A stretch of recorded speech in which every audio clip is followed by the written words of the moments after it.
आज हम आप लोगों को बताएंगे रोगने ज़ैतून खाने का सही तरीका। ऐसे अफराद जो रोगने ज़ैतून को गलत तरीके से खाते हैं वो इस वीडियो को लाजमी देखें। रोगने ज़ैतून को हम सालन में इस्तेमाल करते हैं। किसी भी किस्म का सालन बना हो उसमें इस्तेमाल करते हैं। जब हम सालन को पकाते हैं हम उसमें रोगने ज़ैतून को डालकर पका लेते हैं।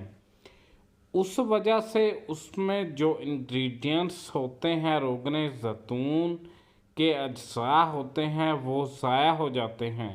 आप लोगों ने करना क्या है, रोगने ज़ैतून को जब भी कोई सालन बना हो उसमें 1 चम्मच हाफ चम्मच वैसे ही डालें और खा जाएं।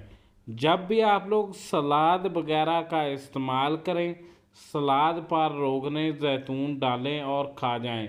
हल्की सी रोटी पर लगाएं तो उसे खा जाएं। अगर आप लोग रोगने ज़ैतून में सालन को तुड़का लगाकर खाएंगे, भुजिया बनाकर खाएंगे, उसका आप लोगों को फ़ायदा ज़्यादा नहीं मिलेगा। आप लोगों ने इसका इस्तेमाल ज़्यादा गर्म करके नहीं करना। इसका इस्तेमाल आप लोगों ने कच्चे का ही करना है। अगर आप लोग ज़्यादा हीट पर इसे पकाएंगे इसमें जो भी गुण होते हैं वो ज़ाया हो जाते हैं।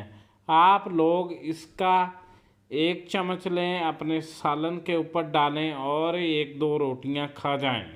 आप लोग इसी तरीके से इसका इस्तेमाल करेंगे आपको बहुत ज़्यादा फ़ायदा होगा। आप लोगों ने 1 नंबर रोगने ज़ैतून लेना है, एक्स्ट्रा वर्जिन ऑयल लेना है रोगने ज़ैतून का।